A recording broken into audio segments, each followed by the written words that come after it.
work. Good. Came across a few different bugs today, I guess you call them. One that looked like a witchetty grub. If you just think back to watching I'm a Celebrity, if you ever watched that, the white maggot things that they eat, big things. It was pretty huge compared to what I've, relative to what I've seen in terms of bugs. And then a spider carrying like an egg sac, which was cool. Yesterday I was knackered. The night before last I had like worst night's sleep I've had all year, and then the work itself was actually the most laborious, the most physically difficult, because it was like sand, like thick sand, almost kind of wet, just shoveling that all day. And I feel it in my back today, my arms, even my shoulders. Yeah, it was good. Not even my shoulders, that's kind of a given as well. But yeah, good shit.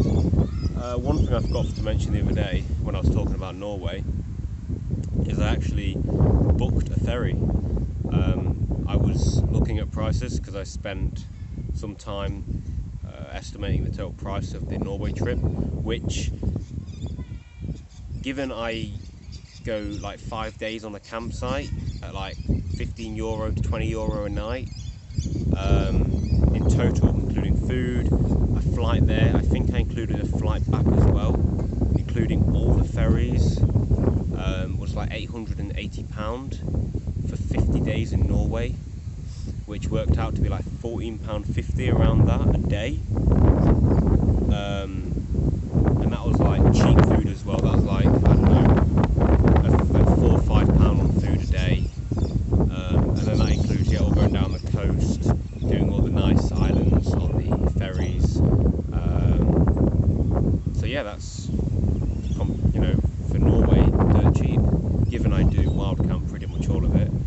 Anyway, so to get the prices of some ferries, to get the price of one ferry in particular, which was like a small ferry that goes, I don't know, it's like 20 minutes across 2 islands, I had to go through the procedure of the process of booking it, putting in my details, and then it came to the payment, and then I cancelled. So I thought, okay, well, it's giving me the price now, and I just cancelled it. And then the day after I saw an email saying, thank you for booking with yada yada yada, Herfurtingen, or whatever it was, Herfintingen ferries.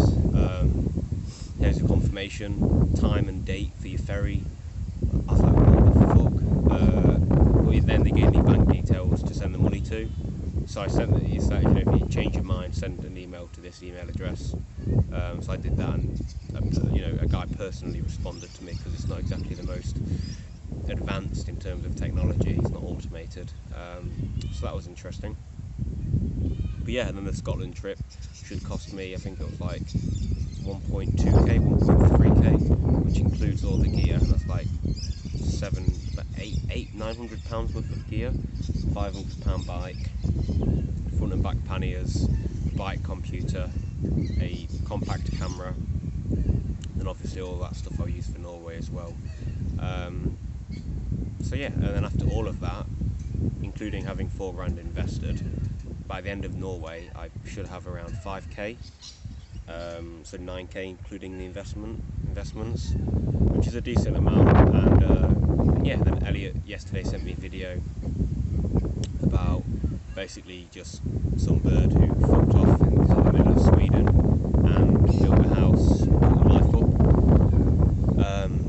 And I was thinking, and you'll have to excuse me because there are kids swinging right next to me, 10 metres away, and I guess it's somewhat distracting me, subconsciously, probably unconsciously.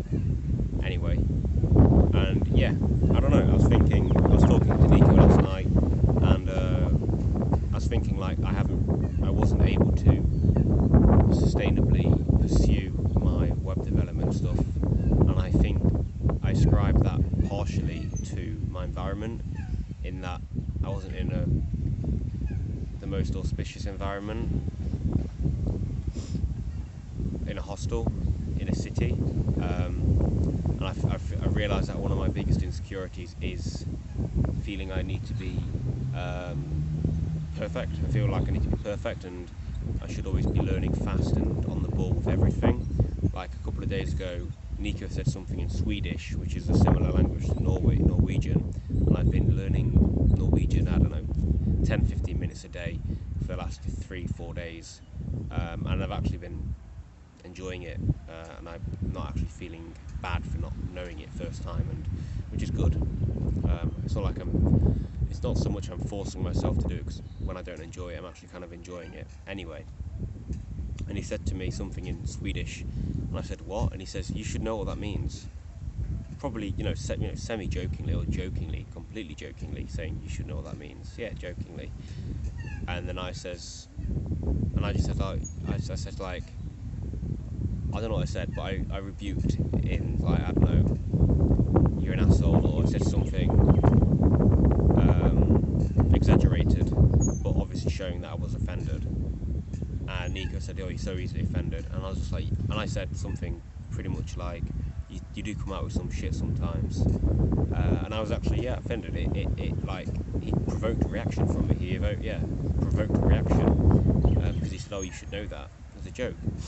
And I realised, that really helped me realise that if someone says, oh, Luke, you should be able to do that, you should know that, I get if I can't do it, generally, well, with Nico and perhaps with other people, I get proper insecure, because I feel like, oh, I should be able to do that. I mean, I watched a YouTube video on it, or I read a book about it, so I should be perfect at it, and I have no excuse not to be perfect at it. So that's kind of why, potentially, that helps explain why I didn't pursue web development, because I was imperfect. I gave it a chance, and I kept doing it, but because I didn't progress fast enough, or because I didn't master it after watching one Udemy course, there must have been part of me which was like, you shit, you're not good enough to do this, you may as well give up now, because you'll only end up failing even more greatly in the future. And I think that's partially due to my environment and being in a city, and comparing myself with Nico, for example. To kind of also explain my point, I can give an anecdote, an analogy. Yeah. If I was living in is that an anecdote? Or is it an analogy? I think it's an analogy. So I'm just using a metaphor. If I was living in Norway, in the middle of nowhere, or with a few people around me, and there was no pressure at all, no one was keeping track of me, there was no I need to get a job or else I'll run out of money, if there's none of that, and I wasn't on social media, and I wasn't constantly looking at people's work and comparing myself subconsciously to their work, I think I'd perhaps be much more productive in a positive sense, not compulsively productive, but genuinely wanting to work and feeling good and enjoying the process of work and stuff like that, because I don't think it's that I detest web development. That one web app I was making, that Kindle Quotes thing that I've spoken about before at some point, I really enjoyed that. When I was at uni, a couple of projects I really enjoyed. Well, one in particular, this Where's Wally app, I really enjoyed that. But I think it's just if I can't master something pretty quickly or whatever, I kind of give up, because I feel like I should be able to master it, and I think that's why I gave up guitar again, because I was getting frustrated at myself because I wasn't perfect pretty much straight away. I think moving to somewhere where I can get genuine solitude, I don't know, in the middle of nowhere, I don't know, where money isn't exactly an issue, which is a kind of a pipe dream, I think I will be able to be more productive and actually pursue something like writing or web development seriously and with a genuine passion that isn't, induced due to compulsion or necessity,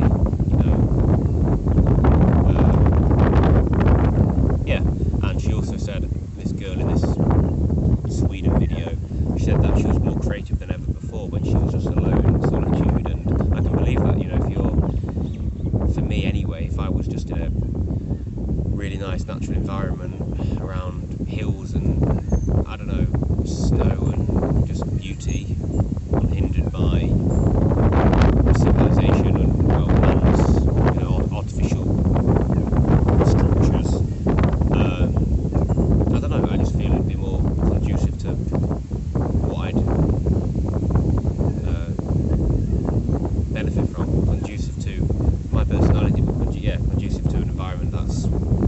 good environment for creating shit in.